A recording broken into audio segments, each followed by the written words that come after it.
வணக்கம். இயேசு விடுவிக்கிறார் ஊழியத்தின் சார்பாகவும் அகில இந்திய கிறிஸ்துவ மக்கள் இயக்கத்தின் சார்பாகவும் உங்களை அனைவரையும் வருக வருகன்னு வரவேற்கிறோம். இந்த கூட்டத்துல கலந்து கொண்டு நீங்க பாத்தீங்கன்னா ரொம்ப நாளா நோயினால உங்க அநேக நோய் இருக்கு. பில்லி சுனியம், செய்வின கட்டுகள், மந்தர கட்டுகள், பேயி இதெல்லாம் ரொம்ப நாளா உங்களுக்கு சுகமாகாமல் எத்தனை கஷ்டப்பட்டு வேதனோடு இருப்பீங்க.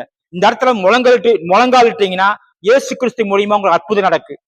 ரொம்ப நாளா குழந்தை இல்லாம இருப்பீங்க. தாய் உங்க குழந்தை இல்லாம இருப்பீங்க. நீங்க அங்க அங்க முழங்காட்டி ஜெபம் பண்ணீங்கன்னா உங்களுக்கு இயேசு கிறிஸ்து மூலியமா ஆண்டவர் குழந்தை பாக்கியத்தை கொடுப்பாரு. பார்த்து ரொம்ப நாளா கடன் தொலையா இருப்பீங்க. இந்த கடன் தொலையா கஷ்டப்பட்டு எத்தனையோ பேர் இன்னைக்கு மரணத்தை நோக்கி இறந்திருக்கிறாங்க. நிறைய பேர் பார்த்தா மரணத்தை இறந்திருக்கிறாங்க. ஆனா அந்த கடன் தொலை இருக்கிறீங்க இந்த மீட்டிங்ல கலந்து கொண்டு முழங்காட்டி ஜெபம் பண்ணீங்கன்னா கடன் தொலைலிருந்து இயேசு கிறிஸ்து விடுதலை கொடுப்பார். ஒரு நாள் பாத்தீங்கன்னா ரொம்ப நாளா திருமணமாகாம இருப்பீங்க. கல்யாணம் ஆகாம